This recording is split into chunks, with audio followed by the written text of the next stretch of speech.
سورہ بقرہ آیت نمبر 113۔ آپ حضرات کے پاس پیج نمبر ہے 32۔ اعوذ باللہ من الشیطان الرجیم، بسم اللہ الرحمن الرحیم۔ وقالت اليهود ليست النصارى على شيء وقالت النصارى ليست اليهود على شيء وهم يتلون الكتاب كذلك قال الذين لا يعلمون مثل قولهم فالله يحكم بينهم يوم القيامة فيما كانوا فيه يختلفون صدق الله العظيم۔ اللهم صل على محمد النبي الأمي وعلى آله وسلم تسليما كثيرا كثيرا۔ محترم سامعین کرام، اس آیت مبارکہ کا ترجمہ اللہ تبارک و تعالی ارشاد فرماتے ہیں، وقالت اليہود لیست النصارى علی شیء، اور یہود کہنے لگے کہ نصارہ کسی چیز پر نہیں ہیں۔ وقالت النصارى لیست اليہود علی شیء، اور نصارہ کہنے لگے کہ یہود بھی کسی چیز کے اوپر نہیں ہے۔ وہم یتلون الکتاب، حالانکہ وہ سب اللہ کی کتاب یعنی کتابوں کی تلاوت کرتے ہیں، پڑھتے ہیں۔ كذلك قال الذين لا يعلمون مثل قولهم، اسی طریقے سے ان لوگوں نے بھی یہی بات کہی جو جانتے نہیں ہیں، ان جیسی بات کہی۔ فاللہ يحكم بینہم یوم القیامہ، تو اللہ تبارک و تعالی ان کے درمیان قیامت والے دن فیصلہ کریں گے۔ فیما كانوا فیہ یختلفون، ان تمام چیزوں کے متعلق جن میں وہ اختلاف کیا کرتے تھے۔ محترم سامعین کرام، ما قبل کی آیات میں اللہ تبارک و تعالی نے یہود کی یہ خواہش، نصارہ کی یہ خواہش کہ جنت کے مستحق اور جنت کے اندر جانے والے ہم ہی ہیں، ہم ہی جنت کے اندر جائیں گے۔ یہود نے کہا ہم جائیں گے، نصارہ نے کہا ہم جائیں گے، اور اس طریقے سے مسلمانوں کو وہ کہا کرتے تھے کہ تم تو کسی مذہب کے اوپر نہیں ہو، اصل تو جنت کے وارث ہم ہیں۔ اس کے اوپر آیات نازل ہوئیں کہ جنت کا مستحق کون ہے، کون لوگ جنت کے اندر جائیں گے۔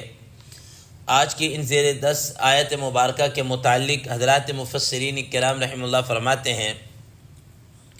کہ یہود اور نصارہ یہ دونوں ایک دوسرے سے آپس میں باہم دست و گریباں رہتے، ایک دوسرے کو نیچا دکھاتے رہتے۔ فرماتے ہیں کہ ایک مرتبہ ایسا ہوا کہ نبی صلی اللہ تعالیٰ علیہ وسلم کے پاس نجران کا ایک وفد آیا، نبی صلی اللہ علیہ وسلم کے بعد آپ حضرات نے پڑھا۔ اب اسی دوران یہود بھی آ گئے۔ اب یہودیوں میں سے ایک شخص نے نصارہ سے کہا کہ تمہارے پاس تو کچھ ہے ہی نہیں ہے، تمہارے پاس کوئی کتاب نہیں ہے جس پر تم ایمان رکھتے ہو، تم تو کسی چیز پر بھی نہیں ہو، تم تو کافر ہو، اور اس طرح کی ان پر باتیں کی۔ ادھر سے نصارہ کو جوش آیا، انہوں نے کہا کہ تم کون سی چیز ہو، تمہارے پاس کون سا اسلام ہے، تم کون سی تورات کو مانتے ہو یا کتاب ہے، تمہارے پاس تو کوئی کتاب آئی نہیں ہے، نہ کوئی نبی آیا نہ کوئی کتاب آئی۔ اس طریقے سے اس طریقے سے ان دونوں نے ایک دوسرے گروہوں کو جھٹلایا اور دونوں کے ایمان ہونے کی نفی کر دی، ایمان لانے کی یا مومن ہونے کا انکار کیا۔ تو اللہ تبارک و تعالیٰ نے اس آیت مبارکہ میں ان کی اس حقیقت کو بیان کیا ہے کہ یہ دونوں آپس میں ایک دوسرے کو جھٹلا رہے ہیں، حالانکہ اگر دیکھا جائے تو یہ دونوں کتاب اللہ کی تلاوت کرنے والے ہیں، دونوں کتاب اللہ کی تلاوت کرنے والے،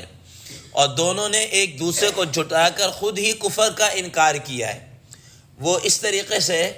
کہ جب یہود نے نصارہ سے یہ بات کہی تمہارے پاس کوئی نبی نہیں، تمہارے پاس کوئی کتاب نہیں ہے،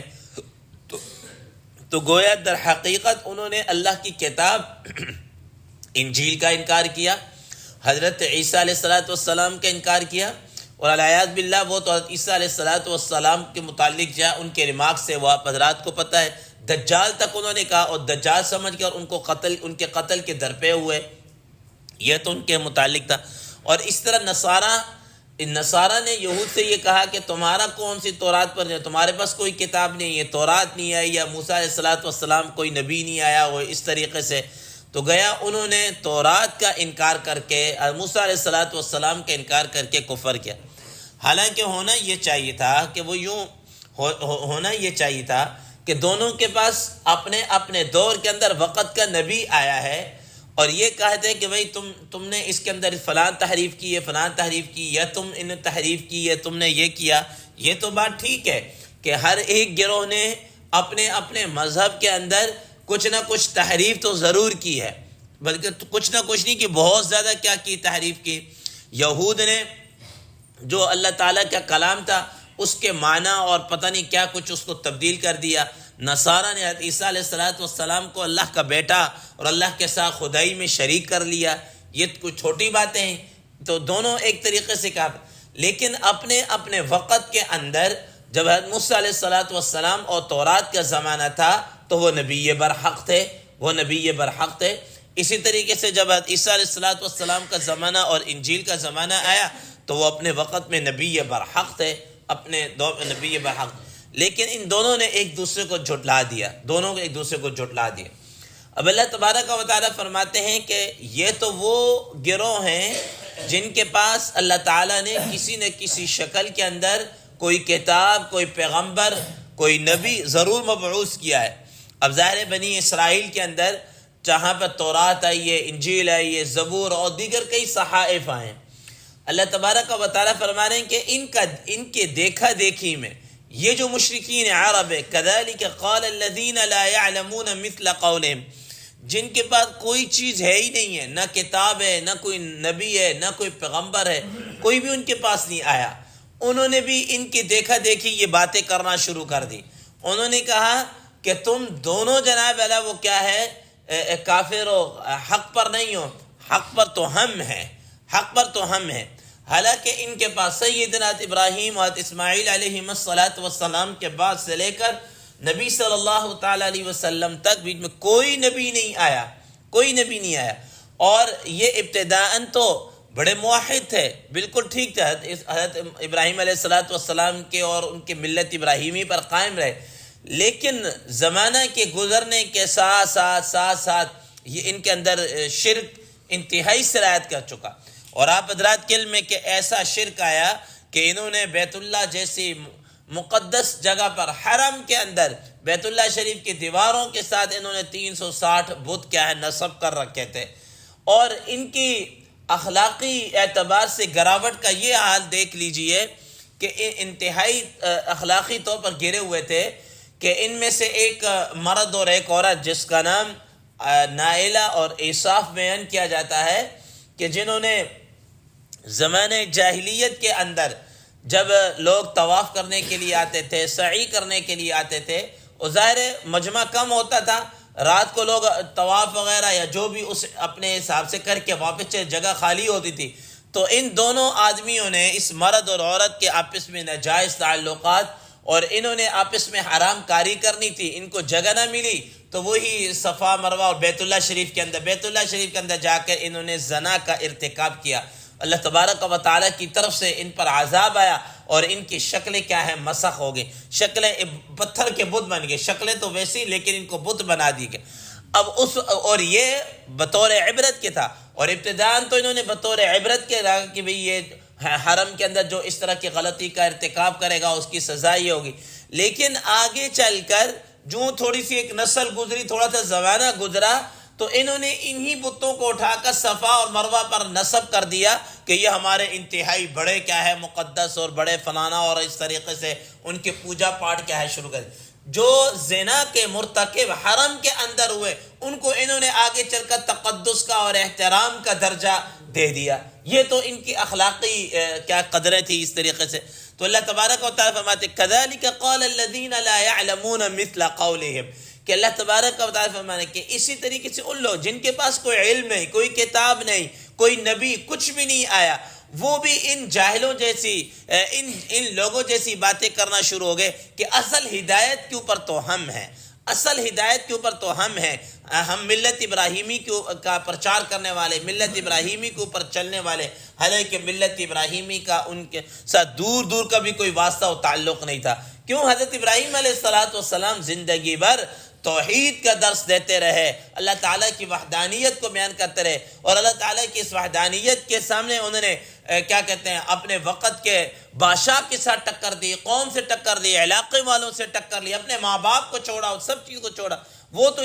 تمہاری طرح تھوڑے تھے کہ بتوں کی جناب اللہ پوجا شروع کر دی۔ اور اس وقت جناب کہتے ہیں کہ توحید پرست بالکل ڈھونڈنے سے بھی شاید ہی کوئی ملتا ہو، سینکڑوں نہیں ہزاروں میں کوئی اکا دکا آدمی ہوتا تھا جو اس وقت توحید کے اوپر چلنے والا، ورنہ عمومی حالت یہ تھی کہ لوگ شرک اور بت پرستی کے اندر تھے۔ تو اللہ تبارک و تعالیٰ فرما رہے کہ جب یہ باتیں ہو گئی تو فرما رہے فَاللَّهُ يَحْكُمُ بَيْنَهُمْ يَوْمَ الْقِيَامَةِ فِي مَا كَانُوا فِيهِ يَخْتَلِفُونَ، کہ اللہ تبارک و تعالیٰ بھی ان کے درمیان قیامت والے دن فیصلہ کریں گے۔ اور یہ حضرات مفسرین کرام فرماتے ہیں یہ فیصلہ کون سا ہوگا؟ فرماتے ہیں کہ یہ فیصلہ عملی فیصلہ ہوگا، یہ عملی فیصلہ ہوگا۔ عملی فیصلہ کیا ہوگا؟ کہ جو سچے ہوں گے ان کو جنت کے اندر، جو جھوٹے ہوں گے ان کو جہنم کے اندر پھینک دیں گے۔ ورنہ دلیل، قول اور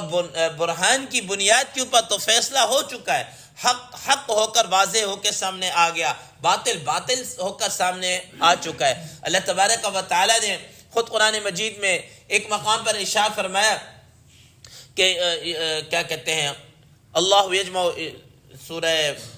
سبا کی آیت مبارکہ جس میں ہے کہ اللہ تبارک و تعالیٰ قیامت والے دن ان کے درمیان ساری چیزیں کھول دیں گے، کہ قیامت والے دن ان کے سامنے ساری چیزیں کو کھول دیں گے، فیصلہ کر دیں گے کیا حق ہے کیا فیصلہ ہے۔ اسی طریقے سے اللہ تبارک و تعالیٰ نے حق اور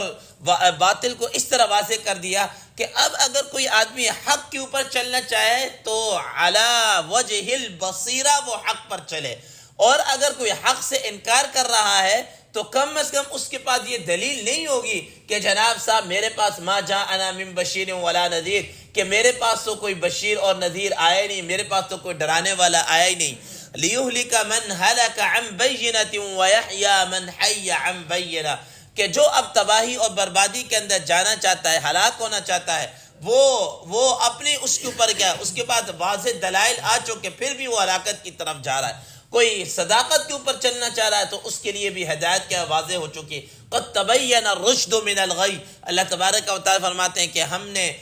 حق اور کفر کو بالکل کیا کر دیا، واضح کر کے رکھ دیا ہے۔ تو فرمایا کہ دلیل اور برہان کے اعتبار سے تو فیصلہ ان کے درمیان میں ہو چکا ہے، لیکن عملی فیصلہ اللہ تبارک و تعالیٰ قیامت والے دن کیا ہے فرمائیں گے۔ محترم سامعین کرام، یہیں سے ایک بات یہ سمجھ لیجیے، دیکھیں کہ اللہ تبارک و تعالیٰ کے پیارے نبی صلی اللہ علیہ وسلم، آج مسلمانوں کی بھی یہی صورتحال ہے کہ آپس میں مسلمان ہوتے ہوئے ایک دوسرے کو کافر اور مشرک اور پتہ نہیں کیا کچھ گردان رہے، ایک دوسرے کو جناب ایک ہی اللہ، ایک ہی رسول، ایک ہی نبی کے کلمہ لیوا اور وہی نماز اس طرح پڑھنے والے، ایک کو کافر کہہ رہا ہوگا، دوسرا دوسرے کو کیا کر رہا ہے، کافر کہہ رہا ہے۔ حالانکہ بعض چیزیں ہوتی ہیں اصولی اختلاف، بعض ہوتے ہیں فروعی اختلاف۔ فروعی اختلاف تو چلتے ہوئے آ رہے ہیں، ان پر کسی نے بھی کسی کی وجہ سے کفر کا فتویٰ نہیں لگایا۔ ایک آدمی مثال کے طور پر اگر وہ رفع یدین کر رہا ہے، دوسرا نہیں کر رہا ہے، تو آج تک کبھی اس سے پہلے کسی نے کسی پر کفر کا فتویٰ نہیں لگایا، ٹھیک ہے نا۔ اور دوسرے نمبر اصولوں کے اندر اگر اختلاف ہو نا، مثال کے طور پر کوئی آدمی کہہ جائے جی فجر کی نماز نہیں ہے، یا اس کی 2 رکعتیں نہیں ہیں، 4 رکعتیں ہیں، 4 نہیں ہے 6، یا اس طریقے سے، پھر تو بندہ اختلاف کی گنجائش نظر آتی کہ یہ غلط کہہ رہا ہے۔ لیکن صرف نبی صلی اللہ علیہ وسلم کی سنت کی بنیاد کے اوپر ایک دوسرے پر کفر کے اور اس طرح کے فتوے لگانا، یہ در حقیقت اسلام کی روح اور اسلام کی اس چیز کو پہچاننے کی کیا ہے، مخالف ہے۔ تو اللہ تبارک و تعالیٰ قیامت والے دن ان دونوں کے درمیان میں کیا کریں گے، فیصلہ کریں گے۔ اللہ تبارک و تعالیٰ سے دعا ہے اللہ تبارک و تعالیٰ ہمیں ان چیزوں پر عمل کرنے کی توفیق عطا فرمائے۔ وآخر دعوانا ان الحمد للہ رب العالمین۔